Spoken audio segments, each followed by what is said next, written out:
नमस्कार जंटे में स्वागत है आपका। मैं हूं योगेंद्र। आप देख रहे हैं खास खबर, और खास खबर में हम बात करेंगे इजराइल ईरान युद्ध की। अमेरिका साथ है। जब हम चर्चा कर रहे थे जिस दिन युद्ध हुआ उसके बाद काफी कुछ चीजें बदल चुकी हैं। अगर बात करें तो रविवार को ईरान के चीफ लीडर खामेनेई हैं, उनका इस बम्बारमेंट में उनका निधन हो गया है। वहां 40 दिन का राजकीय शोक घोषित किया है। लाल झंडा वहां पे उनके निवास पर, यानी कि जो सर्वोच्च सदन है, उस पर ही पहना दिया गया है। और इससे एक ये कहा जाता है कि जब तक बदला नहीं लेंगे तब तक ये झंडा नहीं उतरेगा। इस तरह की बातें हैं। खैर, दोनों ही तरफ से हमले जारी हैं। अभी दावा किया गया कि हिजबुल्लाह के भी चीफ कमांडर को मार गिराया है, लेकिन कुछ मीडिया रिपोर्ट्स हैं, सच्चाई अभी तक कुछ सामने आएंगी। खैर, लेकिन अभी ये हलचल अगर हम बात करें तो मिडिल ईस्ट में भी काफी प्रभावित कर रही है, क्योंकि वहां पे अमेरिका के बेस हैं और उन्हें टारगेट किया जा रहा है। ये भी जानकारी आ रही है कि कुवैत के अंदर एक फाइटर जेट अमेरिका का, उसको ईरान ने मार गिराया है। बयानबाजी भी तीखी है। ईरान का कहना है कि जब तक नहीं रुकेंगे, जब तक हम बदला नहीं ले लेंगे। ट्रंप का कहना है कि जब तक नहीं रुकूंगा, जब तक ईरान को खत्म नहीं कर दूंगा। खैर, हमारे साथ विशेषज्ञों का पैनल है। आप स्क्रीन पे भी देखेंगे अब तक की अपडेट्स। हमारे साथ पूर्व राजनयिक और पूर्व आईएफएस गौरीशंकर गुप्ता साहब हैं। डॉक्टर करोड़ी सिंह जी हमारे साथ विशेष आग्रह पर रियाद से हमारे साथ जुड़ रहे हैं। और सेना के लेफ्टिनेंट जनरल रहे एसपीएस कटेवा साहब हमारे साथ जुड़ रहे हैं, रक्षा विशेषज्ञ हैं। सभी का स्वागत है।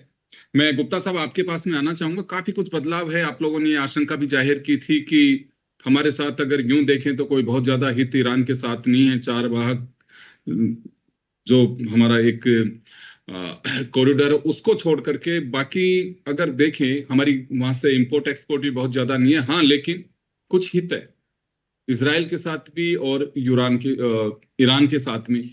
अब क्या लगता है आपको कि इस लड़ाई का कुछ एपिसोड रहेगा, या फिर हम रशिया और यूक्रेन की तरह देख सकते हैं कि कितनी लंबी चलेगी, कुछ पे कहना बहुत मुश्किल है। देखिए योगेंद्र जी, ऐसा है कि ईरान और इंडिया के जो रिश्ते हैं वो बड़े हिस्टोरिकल हैं, बहुत पुराने हैं और सिविलाइजेशनल हैं।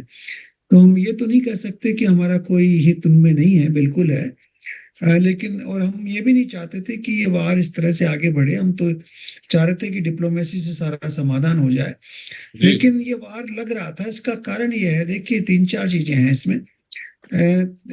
वैसे ईरान बड़ी सिविलाइजेशनल कंट्री है, लेकिन जो ये रेजिम है इनका, जो आयतुल्लाह का, ये बड़ा रिप्रेसिव रेजिम रहा है। इन्होंने देश के लोगों को स्वतंत्रता नहीं दी है। इसके अलावा बाहर इन्होंने आतंकवादी संगठनों को बढ़ावा दिया, चाहे वो हिजबुल्लाह हो, चाहे वो हमास हो, चाहे वो हुती हो। हाँ, और फिर इन्होंने गल्फ कंट्रीज को थोड़ा दबा के और डरा के रखा हुआ है। मैं तो वहां रह चुका हूँ। बहरीन में वो काफी लोग डरते थे वहां कि ईरान कभी कुछ नहीं कर दे। तो ये सब ईरान के लिए ठीक नहीं था, ये सब करना। और फिर न्यूक्लियर वेपन तो नेचुरली इजराइल के एग्जिस्टेंस को थ्रेट करना। तो सब लोग ये समझते थे कि ईरान एक मुस्लिम वर्ल्ड पे भी कंट्रोल करना चाहता है और अपने टेररिस्ट ऑर्गेनाइजेशंस के उनके थ्रू आतंक फैलाना चाहता है। इसलिए ये सब समस्याएं पैदा हुई हैं। और न्यूक्लियर वेपन की जो उसकी इच्छा है, वो उसमें एक एडिशनल पॉइंट जुड़ गया है। तो ये कोई आज का तो तनाव है नहीं। आप देखते हैं पिछले 10-12 साल से जेनेवा में एक बहुत पहले एग्रीमेंट हुआ था। मेरे को ध्यान से 2015 का एग्रीमेंट है वो। उसके पहले से तनाव चल रहा है। और ये हमेशा कहा जाता है कि आप न्यूक्लियर ऑप्शन को अबेंडन करें, आप लॉन्ग रेंज मिसाइल नहीं लें, ये हुती और ये जो आतंकवादी संगठन को नहीं बढ़ाएं। तो इन सब की वजह से एक ऐसा माहौल बना कि अमेरिका और जो इजराइल है, इन दोनों ने मिलकर उनके ऊपर फाइनली ये अटैक कर दिया है। और इसमें अब पता लग रहा है कि सऊदी अरेबिया और गल्फ कंट्रीज का भी इसमें सहयोग रहा है, क्योंकि वो भी नहीं चाह रहे थे कि हुतीज का और हमास का और हिजबुल्लाह का गल्फ कंट्रीज के अंदर कोई इंटरफेरेंस हो। तो इन चीजों को रखते हुए हमें सोचना पड़ेगा कि अब क्या होगा। अब सिचुएशन ये है कि देखिए, ईरान जो है अपना जितना भी उसका पास पावर है, वो पूरा यूज करके इन गल्फ कंट्रीज को थोड़ा सा क्या कहते हैं, वो कहते हैं कि आपको थोड़ा हम मजा चखा देते हैं, इस तरह की वो चीजें वो करना चाहेंगे। तो इसीलिए उन्होंने कुछ अटैक्स, वो कह रहे हैं कि हम अमेरिकन टारगेट्स पे कर रहे हैं, लेकिन कई सिविलियन टारगेट्स पे भी अटैक हुए हैं। लेटेस्ट है वो आरामको के ऊपर अटैक किया है इन्होंने। इसके पहले एक होटल थी दुबई में, उसके ऊपर अटैक किया है। दुबई एयरपोर्ट पे भी अटैक हुआ है, कुवैत के एयरपोर्ट पे भी अटैक हुआ है। तो ये तो सिविलियन टारगेट्स जो हैं उनके ऊपर भी अटैक कर रहे हैं। और वहां की जनता बड़ी निराश भी है और बड़ी डरी हुई भी है। तो ये चीजें करके ईरान ने वहां पे और थोड़ा सा एंटी ईरानी फीलिंग जो है ना वहां क्रिएट कर दी है इन सभी देशों में। अब ईरान में क्या होगा, ईरान में तो देखिए डेफिनेटली इनके पास कुछ हजार ड्रोन और कुछ हजार मिसाइल्स तो हैं, और उनको ये पूरा यूज करेंगे जब तक वो खत्म नहीं हो जाती हैं। और उनमें कितना रिप्रोडक्शन कर सकते हैं, कितना आगे बढ़ा सकते हैं, ये जानना बड़ा मुश्किल है अभी। लेकिन इनके पास रिसोर्सेज नहीं है अब ज्यादा, क्योंकि इनकी जो रेवेन्यू है, जो एक्सपोर्ट रेवेन्यू है, वो खत्म हो गई बिल्कुल। एनर्जी का भी बिल्कुल एक्सपोर्ट नहीं हो पा रहा है। इनके बहुत से साइंटिस्ट और इनके फैक्ट्रीज भी तबाह हो चुकी हैं।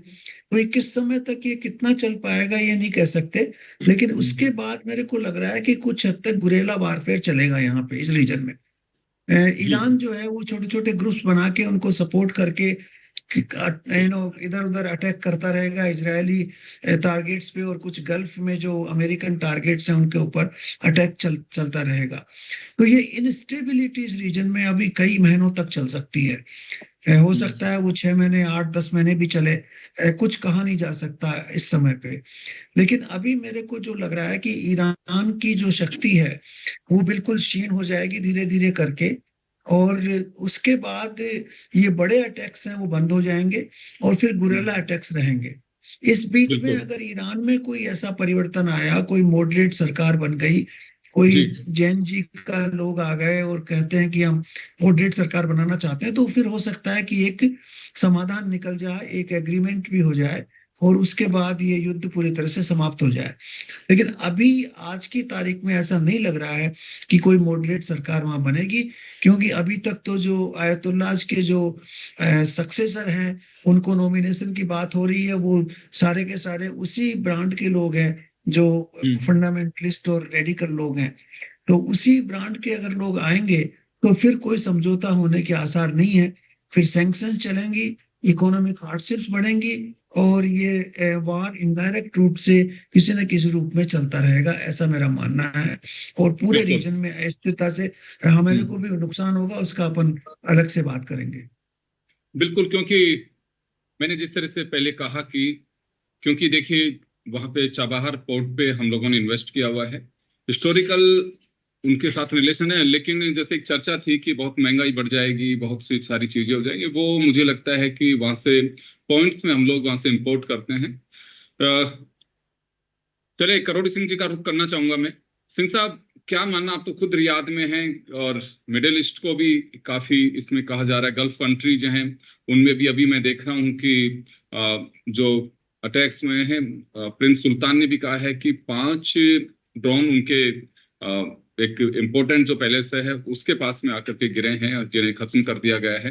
तो कुछ इस तरह की चीजें चल रही हैं अभी। तो निर्णायक मोड पे पहुंचने में आपको लगता है कि समय लग सकता है? गुप्ता साहब जैसे कह रहे हैं कि बहुत ज्यादा ईरान लंबी लड़ाई नहीं लड़ पाएगा, क्योंकि सपोर्टिंग फैक्टर भी बहुत कम है। तुर्की को भी जो मान के चल रहे थे कि तुर्की उन्हें दे सकता है, लेकिन तुर्की इस वजह से भी नहीं दे सकता क्योंकि तुर्की खुद अपनी बादशाहत चाहता है मुस्लिम कंट्रीज में, और ईरान इनके बीच में ये इस तरह की, लेकिन फिर भी सपोर्ट किया है।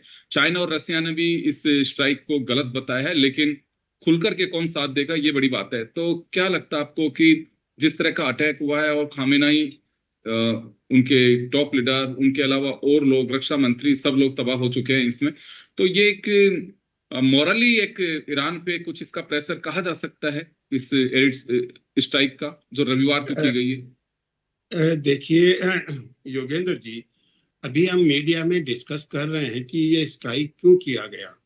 उसमें 4 चीजें हम सामने रख के चल रहे हैं।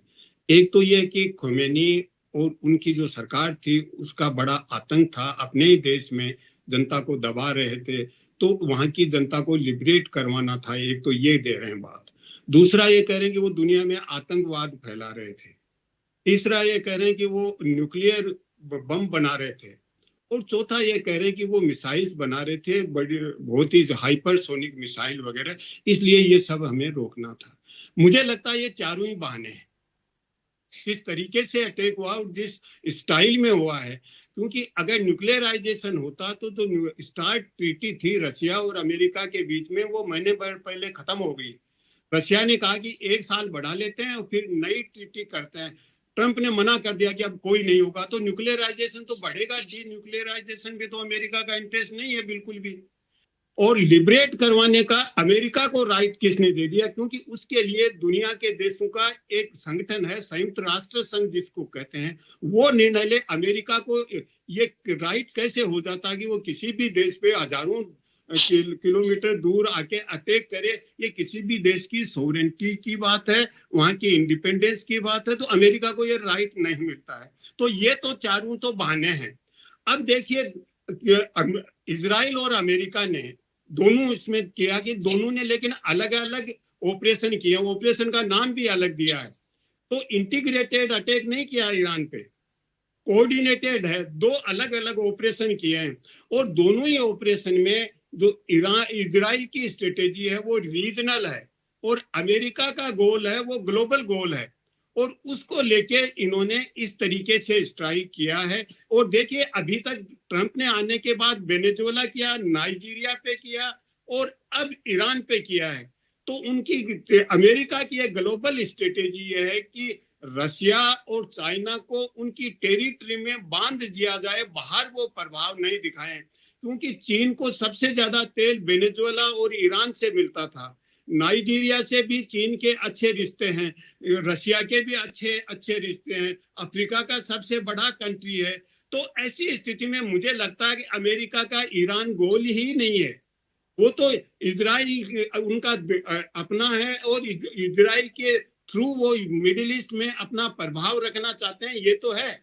लेकिन इजराइल को किसी न किसी रूप में बनाना है। अगर अत्याचार की बात होगी तो इजराइल ने क्या कम अत्याचार किए हैं? संयुक्त राष्ट्र संघ की सिक्योरिटी काउंसिल ने और इंटरनेशनल कोर्ट ने और जनरल असेंबली ने रिजोल्यूशन पास कर दिए, किसी को भी फॉलो नहीं कर रहे हैं इजराइल। तो इसका मतलब इजराइल भी तो फेराल है, उतना ही ईरान से ज्यादा है। तो ये कहना कि ये 4 कारण हैं, इसकी वजह से है। और एक बहुत महत्वपूर्ण बात ये है योगेंद्र जी कि ये किसी देश के अध्यक्ष का बात नहीं है, राष्ट्रपति या प्रधानमंत्री नहीं थे खुमैनी शिया सेक्ट के लीडर हैं।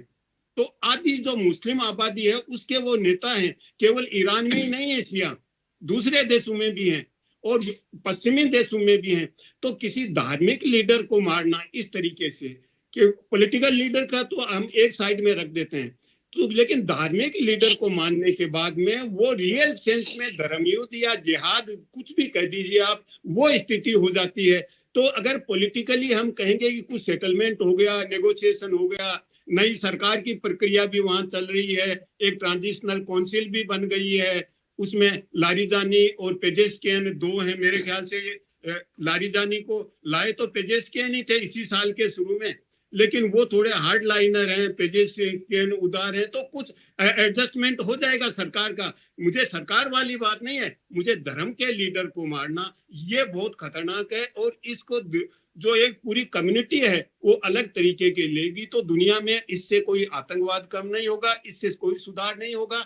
हाँ, अमेरिका अपना गोल जो पूरा करना चाहता है कि अमेरिकन हेगेमनी बनी रहे, वो जरूर हो जाएगा। लेकिन एक और दो ऐड कर दूं योगेंद्र जी, अमेरिका के विदेश मंत्री ने म्यूनिख सिक्योरिटी कॉन्फ्रेंस में स्पष्ट रूप से यूरोपियन कंट्रीज को कहा कि आप और हमने 500 साल तक दुनिया पे आधिपत्य रखा है, और 500 साल की हमारी जो सिविलाइजेशन ने जिस तरह से दुनिया को अपने आधिपत्य में रखा, पिछले 80 साल से हमारे को बहुत चुनौती आ रही, तो हम सब संगठित हो जाएं, सॉलिडेरिटी हो। तो अगर वो सिविलाइजेशनल आएगा तो ये जो स्ट्रेटेजी को और हम बातें करते हैं एकेडमिक तरीके की, इनका कोई मीनिंग नहीं रहेगा। फिर अगर सिविलाइजेशन आएगी तो चाइना की Confucian, Taoist Confucian civilization, Indic civilization और इस्लामिक सिविलाइजेशन और क्रिश्चियन जियोनिस्ट सिविलाइजेशन की बात हो जाएगी। क्योंकि जब आप वेस्टर्न सिविलाइजेशन की बात करते हैं तो वो क्रिश्चियन जियोनिस्ट है। और ये आज की बात नहीं है योगेंद्र जी। अगर जिसने भी 2017 में G20 की मीटिंग हम्बर्ग में हुई थी, भारत के प्रधानमंत्री इजराइल होते हुए गए थे, चीन के राष्ट्रपति मॉस्को होते हुए गए थे, रशिया होते हुए, और ट्रंप पोलैंड होते हुए गए थे, पोलैंड में भाषण किया था। अगर हम वो सब भाषण पढ़ लें, उनको एनालाइज कर लें और G20 का उस समय क्या हुआ था, उससे हम आज की स्थिति को आसानी से समझ सकते हैं कि ये चीज क्लियर हो गई थी उसी समय की दुनिया किस दिशा में जाएगी, किस तरह का रीअलाइनमेंट होगा। तो ये ग्लोबल कॉन्टेक्स्ट में हमें देखना, केवल ईरान, अमेरिका, इजराइल यहीं तक सीमित नहीं है। जी बिल्कुल आप सही कह रहे हैं। क्योंकि देखिए, अगर यूं भी देखें तो ट्रंप की अपनी एक अलग उसकी आइडियोलॉजी है, वो अपने तरीके से सोच के चलते हैं। अमेरिका इस बात को लेकर के इजराइल के साथ हमेशा से रहा है कि ईरान डिस्टर्ब कर सकता है, लेकिन इतनी ज्यादा चीजें जो हैं उसमें इंडिविजुअल फैक्टर, जो विश्लेषक हैं वो ये भी मान के चलते हैं कि अगर ट्रंप की जगह कोई दूसरा होता तो ये हालात अभी नहीं बनते। मैं चलिए कटेवा साहब का रुख करना चाहूंगा। सर, हम दोनों से दूर हैं, लेकिन हमारे हित इस वजह से भी हैं कि जैसे मैंने चाबहार पोर्ट का जिक्र किया, या मिडिल ईस्ट में जो भारतीय 1.5 से 2 करोड़ लोग वहां पे एम्प्लॉयड हैं, उनके हितों की प्रधानमंत्री नरेंद्र मोदी ने भी बात की है, इजराइल के प्राइम मिनिस्टर से भी बात की है, और गल्फ के में भी बात की है, जो संबंधित लोग हैं उनसे। तो यहाँ अभी हमें और भी कहीं अलर्ट रहने की आवश्यकता है, या केवल बस अभी तो इसी पे फोकस करना चाहिए कि अपने जो लोग हैं उन्हें एयरलिफ्ट किया जा सके या उन्हें सुरक्षित जगह पे छोड़ा जा सके, हेल्पलाइंस चल रही हैं, ये तमाम चीजें हैं। क्योंकि बहुत सारे लोग वहाँ फंसे हुए भी हैं, कुछ टूरिस्ट वीजा पे थे, किसी को आना था त्योहार के लिहाज से, कुछ लोग शॉर्ट टाइम के लिए गए हुए थे। तो ये कुछ ऐसी चीजें हैं जो हमें भी डिस्टर्ब कर रही हैं। योगेंद्र जी, इसमें कोई शक नहीं है कि ये लड़ाई के कारण जो हमारे 1 से 1.5 करोड़ लोग हो जो एम्प्लॉयड है, उसमें ज्यादातर ऐसे लोग हैं जो वो फिजिकल काम करने के लिए गए हुए हैं। कारपेंटर हैं, कोई ट्रेड्समैन है, कोई लेबर का काम कर रहे हैं, मेसन का काम कर रहे हैं, ब्राउन कॉलर एम्प्लॉय ज्यादा हैं। और वो उन लोगों को कई दिनों से वहां है, और अभी सडनली ईरान ने जो कंट्रीज थे, गल्फ कंट्रीज जहां पे यूएस की बेसेस हैं, और उन खास करके कुवैत है, बहरीन है, यूएई है और कतर है, ओमान है, इन देशों को ये भरोसा था कि अमेरिका उनको सिक्योरिटी देगा, उनको डिफेंड भी करेगा। ये अनरिटन उनकी अंडरस्टैंडिंग है। और ईरान का ये जो उन पे हमला करना, ये सिर्फ ये दिखाता है कि अमेरिका तुम्हारा कुछ फायदा नहीं कर पाएगा, तुम्हें नहीं रोक पाएगा। तो हालांकि अब ईरान ने बोला है कि हम उनके बेसिस को अटैक कर रहे हैं, और तकरीबन उन्होंने ऑफिशियली क्लेम किया है कि हमने इनके 27 बेसिस हैं, मिलिट्री बेसिस हैं पूरे गल्फ कंट्रीज में, उन सबको हमने निशाना बनाया है। पर इसके साथ साथ जो इन कंट्रीज के इंफ्रास्ट्रक्चर हैं, खास करके सऊदी अरेबिया के एक जो अरामको रिफाइनरी है, जिसे अभी गुप्ता साहब ने बताया था, उस पे भी हमला किया है, और कितने पावर प्रोजेक्ट्स पे हमला किया है इसका, और कितने एयरपोर्ट्स पर, होटल्स पे हमला किया है। तो ये भी एक जो डराने की उनकी थी कि अमेरिका पे तुम ज्यादा डिपेंडेंट रहोगे, तो वो ये नहीं कि अमेरिका तुमको बचाने के लिए आएगा जब हम तुम्हारे पे हमला करेंगे। और ये लड़ाई को जो फैलाया है आज, ये जरूर ईरान ने इसको आगे बढ़ाया है, और इसको पूरे के पूरा गल्फ का रीजन है, पूरी की पूरी इसकी स्काईज हैं, सारे एयर ट्रेवल बंद हो गए हैं, ज्यादातर एयरपोर्ट बंद हो गए हैं। सऊदी अरेबिया ने ईरान से अपनी एम्बेसी को वापस क्लोज कर लिया है। तो इसको देखते हुए ऐसा लग रहा है कि ये लड़ाई इतनी जल्दी नहीं खत्म होगी, खत्म होगी तो बहुत ज्यादा इकोनॉमिक नुकसान होगा। और हमारे को हमारी जो वहां के जो काम करने वाले लोग हैं, वो सबको वापस लाना एक बहुत बड़ा प्रॉब्लम होगा। और अभी हेल्पलाइन वगैरह से कोई मतलब नहीं निकल रहा है, क्योंकि अगर एयरपोर्ट ही बंद है तो कहां से लेके आएंगे। और दूसरी बात यह है कि जो अमेरिका का, जैसे किरोड़ी सिंह जी ने बताया कि जो एक्सक्यूज दे रहे हैं कि ये 4 कारण है, वो 4 में से कोई कारण नहीं है। इसी तरह से उन्होंने, वो नहीं चाहते कि कोई भी ऐसा देश मिडल ईस्ट में वहां पनप जाए जो इजराइल को खतरा बन जाए और इनडायरेक्टली अमेरिका को खतरा बन जाए, क्योंकि इजराइल और अमेरिका की एक बहुत बड़ी उनकी वो पार्टनरशिप है, और जब भी वो लड़ाई होती है तो अमेरिका उससे पूरा मदद करता है। इसी तरह से इन्होंने कई साल पहले सद्दाम हुसैन को उन्होंने बोला कि इसके पास केमिकल वेपन्स है, इजराइल के पास ये है, इजराइल के पास वो है, और अल्टीमेटली वहां कुछ नहीं मिला। इराक के पास, जहां जहां क्योंकि अभी भी जहां इराक और ईरान काफी नजदीकी बढ़ा रहे हैं इसी कारण से। हाँ जी, क्योंकि इराक के अंदर काफी शिया पॉपुलेशन है, और एक वहां पे किताब हजबुल्ला करके एक अलग ऑर्गेनाइजेशन है, उसपे भी आज इजराइल ने उस पे हमला किया है, इराक पे। इराक के वो जो उनकी बेस है, जुर्फे नसर बेस है, उस वहां पे उन्होंने हमला किया है। एक तरफ तो ये हमेशा ये बोलेंगे हम डेमोक्रेसी के प्रोटेक्टर हैं, उसको हम जो भी डेमोक्रेटिक कंट्री है उससे हम सपोर्ट करते हैं, पर सऊदी अरेबिया कोई डेमोक्रेसी नहीं है। पर सऊदी अरेबिया उनकी सबसे बड़ी, जितने भी ये अरब कंट्रीज के हैं उसमें कहाँ डेमोक्रेसी, परंतु वो सब इनके दोस्त हैं।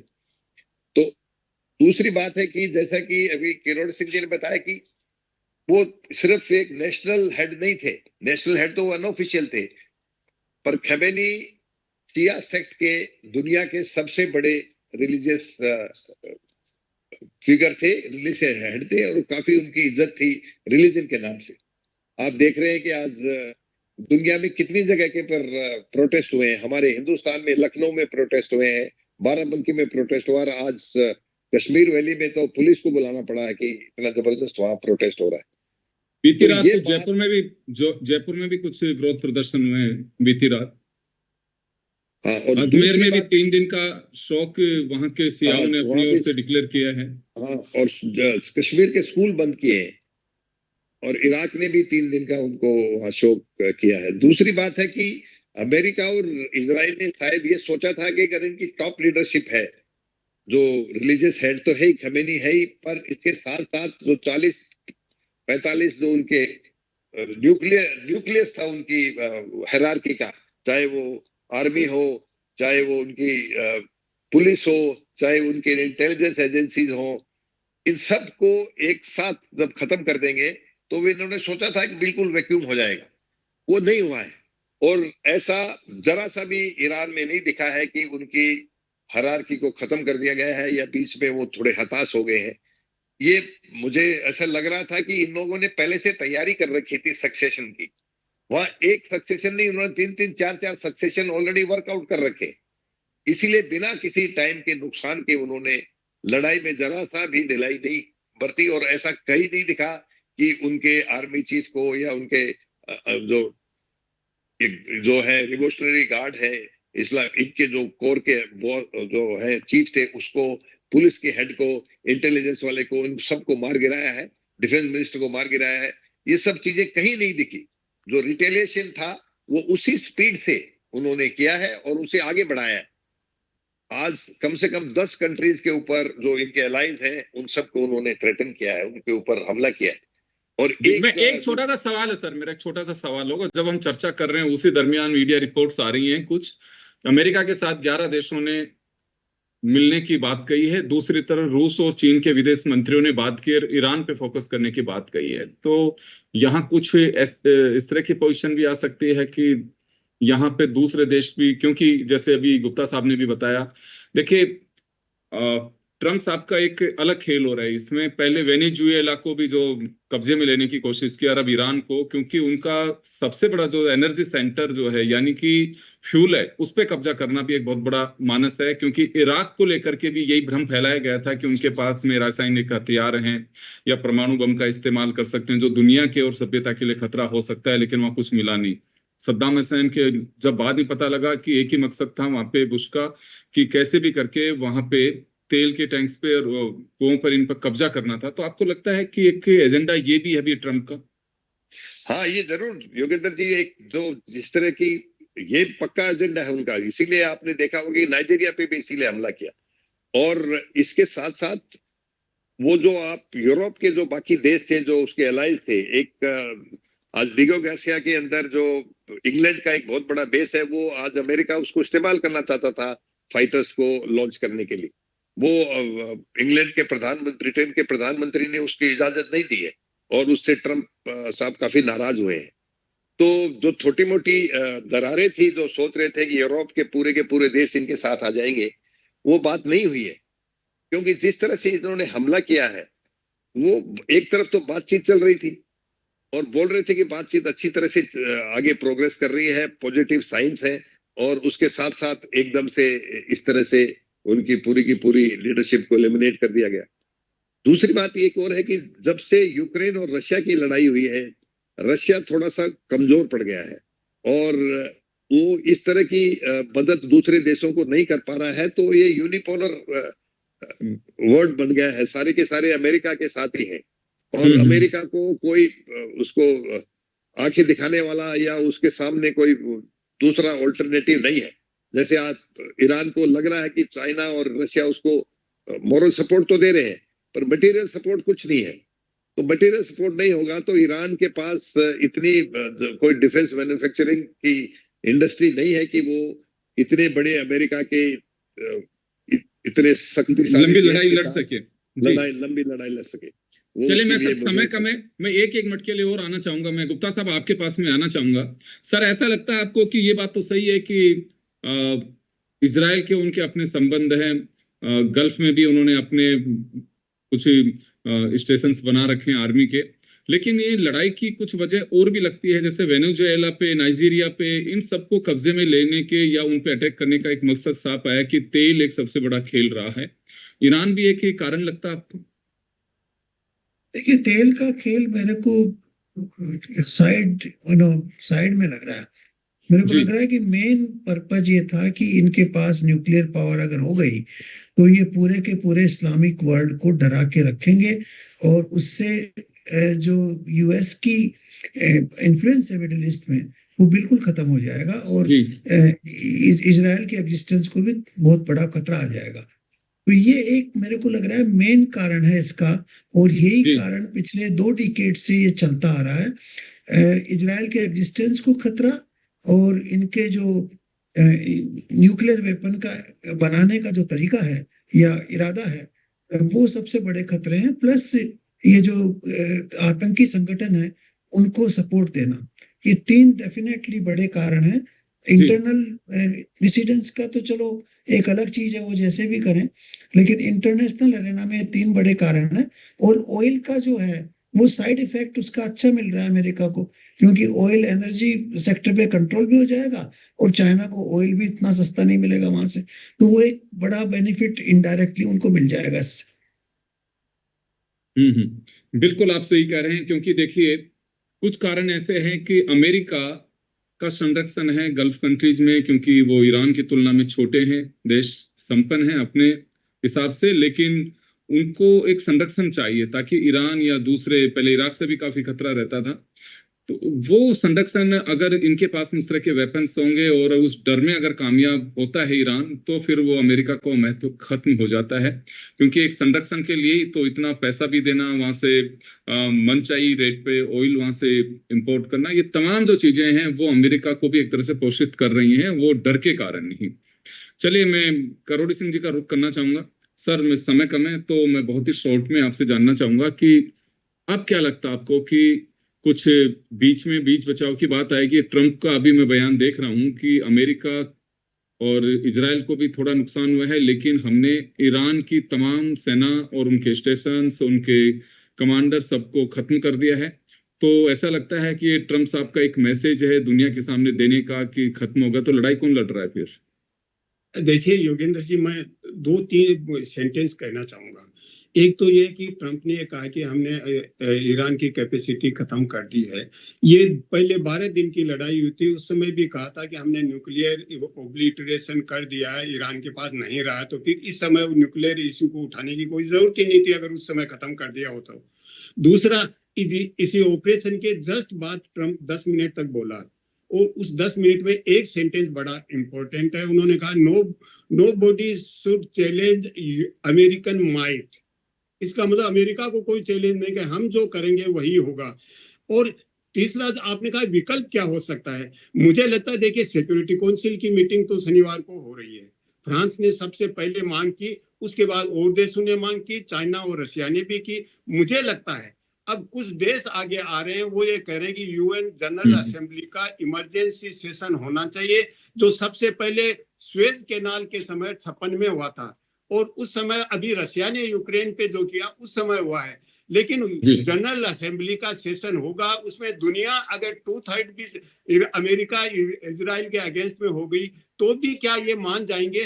तो ये है चिंता की बात। तो यूएन जनरल असेंबली, देखिए यूएनओ के साथ, सर यूएनओ के साथ पे पहले से भी सवाल उठते रहे हैं, तो यूएनओ अपनी साख खुद खो रहा है, क्योंकि अमेरिका को भी ये लगने लगा है कि यूएनओ को हम पैसे दे रहे हैं, वहां की सिक्योरिटी काउंसिल को पैसे देते हैं, तो कोई अर्थ नहीं है इसका, केवल और केवल अमेरिका है और अमेरिका के हित हैं। तो मुझे लगता है कि हठधर्मिता सामने आ सकती है। अगर कोई ऐसा रेजुलेशन पास भी हो जाता है तो मुझे नहीं लगता है कि इजराइल और अमेरिका उसे मानेंगे। मैं एक छोटी सी बात और चाहूंगा 30 सेकंड में आपसे, क्योंकि समय हो चुका है। चाइना और रसिया दोनों के विदेश मंत्रियों के बीच ईरान को लेकर के चर्चा हुई, ये लेटेस्ट अपडेट है, तो इसके क्या मायने हो सकते हैं? देखिए उन्होंने कंडेम किया, पहले दोनों अलग अलग कंडेम कर चुके हैं कि ईरान के जो सोवरेनिटी है, इंडिपेंडेंस है, उसको वायलेट नहीं करना चाहिए किसी भी देश को, तो पहले कंडेम कर सकें। लेकिन मुझे नहीं लगता कि वो डायरेक्टली इन्वॉल्व होंगे वार में, चाइना और रशिया इस वक्त। जो वो करेंगे वो संयुक्त राष्ट्र संघ, क्योंकि चाइना और रशिया रिपीटेडली कह रहे हैं कि यूएन प्रिंसिपल्स एंड जो पर्पज है उसके अंतर्गत हमें काम करना है और मल्टीलेटरलिज्म को प्रमोट करना है। तो ये कंसिस्टेंट स्टैंड है, डायरेक्ट वो मदद के लिए तो अभी समय नहीं आएंगे।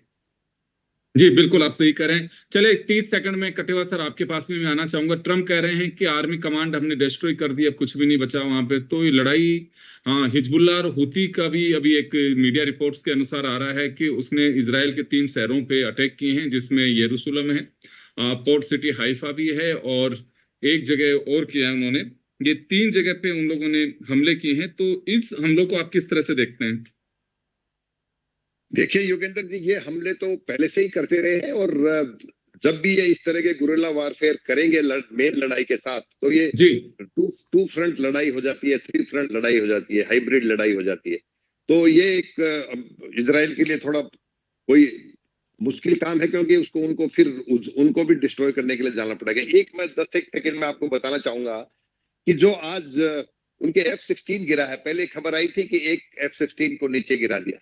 अभी थोड़े दिन पहले मैं देख रहा था, पढ़ रहा था, तो पता चला कि तीन उनके F-16 है वो गिराए गए हैं, और वो उन्होंने, अमेरिका ने क्लेम किया है और बोलते हैं कि फ्रेंडली फायर से गिरे हैं कुवैत में। पर आज की इस इतनी मॉडर्न टेक्नोलॉजी होते हुए फ्रेंडली फायर के अंदर 3 हवाई जहाज, 3 फाइटर प्लेन नहीं गिरा सकते, बिकॉज आजकल इतनी सारी कम्युनिकेशन चल रही है कि सब उड़ने से पहले सब चीजें पता होती है।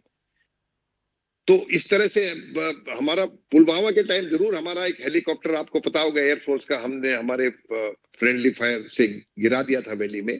पर इसके बिना कोई इस तरह से कि 3 फाइटर प्लेन, जो कि दुनिया के सबसे उम्दा प्लेन्स में आता है वो वैरायटी, 3 प्लेन फ्रेंडली फायर में गिरा दिए गए हैं। तो ये भी एक सस्पिशन है कि उन्हें कैसे गिराया, किन्होंने उसे गिराया।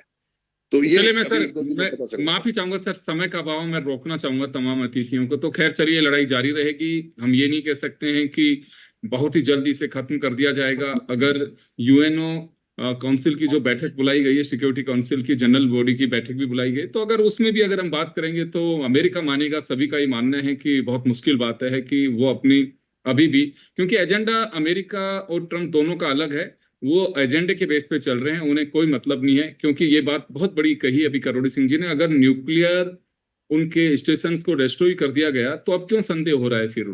तो कुछ ऐसी चीजें हैं, लेकिन अभी फिलहाल ये लड़ाई इतनी जल्दी रुकेगी नहीं, और निश्चित रूप से जब लड़ाई होती है तो दुनिया उससे प्रभावित होती है। आप सभी का बहुत बहुत शुक्रिया। खास खबर में इतना ही, दीजिए इजाजत, नमस्कार।